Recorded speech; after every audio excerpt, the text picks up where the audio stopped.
All right, Aaron Cantu here with former WBO champion of the world, Joseph Parker. Joseph, you're back. You're fighting in Texas, man. What does it mean to be fighting here in Dallas?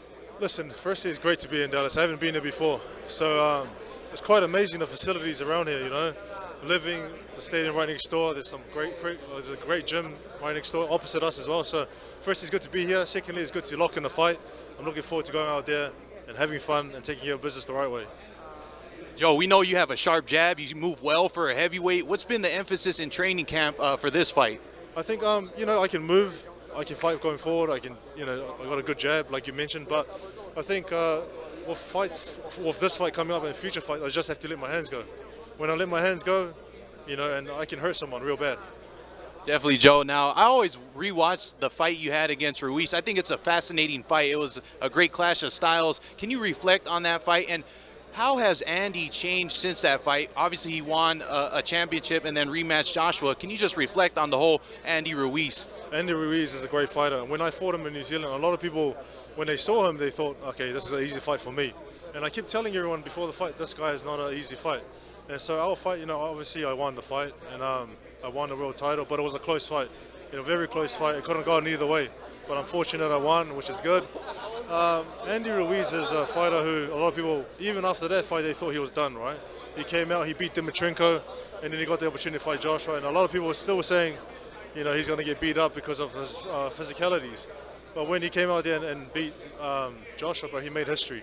And he made history as the the first Mexican heavyweight champion of the world, unified champion of the world. And I think maybe the rematch that he had with Joshua, he didn't really take it as seriously as he should have. I mean, because of, you know, when you come in a lot heavier, and he said it himself, money can affect you in some sort of way. But it's good to see him. What I can see from social media is that he's taking it seriously again, and he's back in the gym, he's working, and hopefully we can see him in big fights, because he's a fighter who deserves respect, and like I said, he's a dangerous fighter.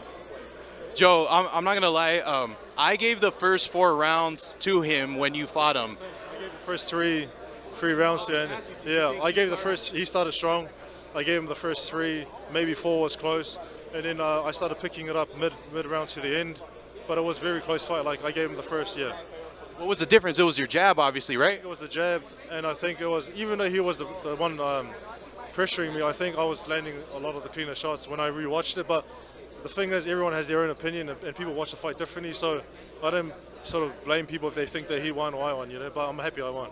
Now that's a hot fight, a rematch that could potentially happen. Would you be encouraged in participating in a rematch with Andy Ruiz? I would love to.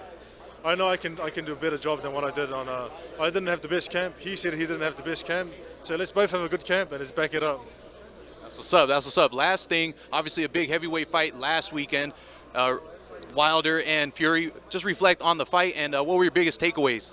I was there at the fight, and it was an amazing fight. The atmosphere was crazy, but the thing that I look at is Fury. There was no secret, you know. Before the fight, he said, "I'm going to come out. I'm going to push him back, put him on the back foot, and I'm going to throw punches, and I'm going to get him out of there." And that's exactly what he did. Even though the team threw in the towel, I think they did the right move. When you see your fighter sort of being pushed back corner to corner and taking punishment, you got to look out for the fighter and not for the boxing business. So I think it was the right move. What I took from it was it gave me a boost coming into my fight, and I feel like I have to go out there and control the fight and give it everything I have. Yeah, because Fury was a guy who likes to be slick, stay on the outside, but he went forward. He went forward in the fight, and I think something changed up here. He just told himself, all right, I figured this guy out, I'm going to put him on the back foot, and I think I need to do the same thing. I need to go out there, be aggressive, throw punches, and get the job done. It was tough to see as an American fan the way Wilder lost, him getting beat up like that, but do you think he has a chance? Do you think he'll be able to come back and rebound? Oh, he'll definitely come back. Wilder, you don't get to be champion of the world and defend your belt 10, 11 times and knock everyone out that you fought.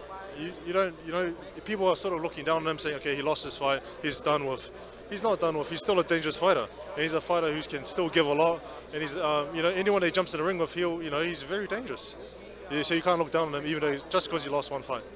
Last thing, I got to ask you, because I've been following you, and you were at the Deontay Wilder-Gerald Washington fight, and a lot of people thought that was a fight that could happen, a unification between you and Wilder. How come that fight never came to fruition? Yeah, we're actually talking about fighting when I had the WBO and he had WBC. I think our team got a better deal with the Joshua fight. So that's probably the reason why Joshua and myself happen instead of the Wilder, because I think the deal was better.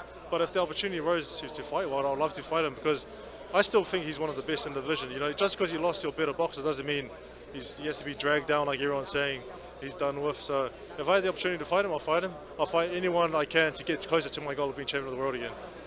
Thanks, Joseph. Great interview, man. Appreciate you.